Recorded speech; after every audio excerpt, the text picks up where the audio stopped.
Orson Welles. Talent, girth, ego, ambition. Everything about Orson Welles swelled beyond the boundaries of normal men. His talent as an actor, writer, director, and producer soared above the worlds of stage, radio, film, and television. But as high as his skill took him, his outsized personality and uncompromising artistic stance weighted down his actual accomplishments.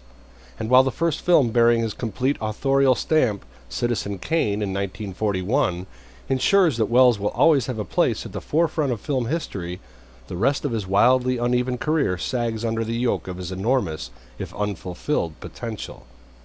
Ironically, this most sophisticated of artists started his life on the simple plains of the American Midwest. George Orson Welles was born on May 6, 1915 in Kenosha, Wisconsin. Welles' parents, however, had high hopes for their son. After a local doctor determined that young Orson was a prodigy at the age of 18 months, his mother dedicated her life to helping him realize his potential. At the age that most children are learning how to tie their shoelaces, Welles was painting, playing violin, performing magic tricks, and acting in local theater productions. Orson was the second son of Richard Welles, an inventor, and Beatrice Ives, a concert pianist. The name George was soon dropped.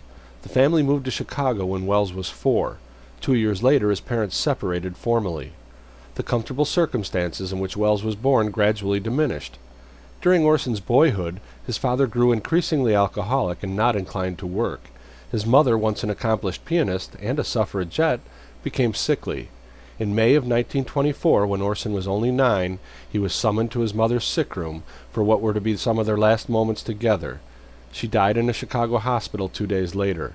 An important early influence on his life was Maurice Bernstein, an orthopedist and passionate admirer of his mother until her death in 1926.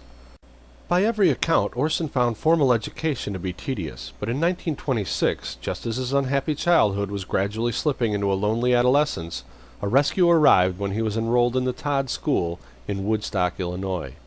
At age 11, he was introduced to the school's revered headmaster, the man who became his first real father, Roger Hill. It was at the Todd School where Welles was given free access to the campus theater and its printing press that the impresario was truly born.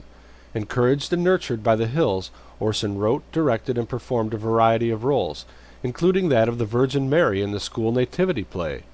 While at the Todd School, Welles made his first film, Heart of Age, a 4-minute short co-directed with another student, William Vance, starring Virginia Nicholson, also a Todd student, who would later become Orson's first wife. In later years, when asked about this early work, Orson snorted that it really wasn't really a movie at all, shrugging it off as a mere satire, a youthful impetuosity. His formal education ended with a graduation in 1931. By the age of 20, Welles was a star on stage. Next he conquered radio, becoming the voice of The Shadow, and co-founding the famous Mercury Theater of the Air. The group's radio dramatization of H.G. Wells' War of the Worlds on October 30th, 1938, set off a national panic that Martians were actually invading New Jersey. Hollywood recognized his talent, and he and his company of actors, including Joseph Cotten and Agnes Moorehead, soon found themselves in Los Angeles courtesy of the RKO Studios. Citizen Kane, the group's first production, became one of the most influential films of all time, both for its artistic merit in use of flashback, deep-focus photography, and unusual camera angles, and for its eerie prescience. For like Charles Foster Kane, the character he played, George Orson Welles' life and career would soar and sink at dizzying intervals that would completely crush a lesser man and artist.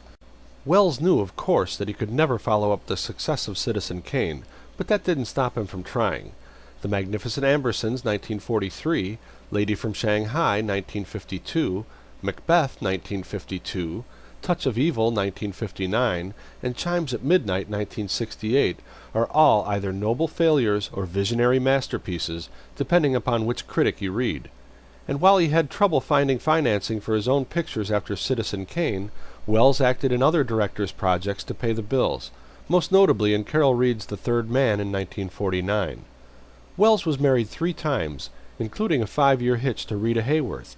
He indulged a passion for food, alcohol, and cigars his entire life, a life which ended with him grossly overweight and dead of a heart attack at the age of 70. But the films live on, especially Citizen Kane, which several film industry polls have voted the greatest film of all time. Orson remained active in radio throughout his career, later starring in the BBC series The Third Man based on his 1949 film, and The Black Museum. He also made television appearances, did voiceovers and recordings, and occasional commercials until his death in 1985. Despite his lack of commercial success, Welles remains one of the most well-known and discussed and important directors in the history of motion pictures. Orson Welles died October 10, 1985 in Los Angeles, California. Information for this audio clip came from your audio series descriptions moderator, Roger Hohenbrink. This audio clip is provided by the Old Time Radio Researchers Group, a group of volunteers dedicated to preserving radio's past. If you are interested in assisting to preserve radio's golden past so that future generations might also enjoy it, we urge you to look into membership in the Old Time Radio Researchers Group. Visit our home on the web at www.otterprojectonline.info. I'm your announcer, Doug Hopkinson.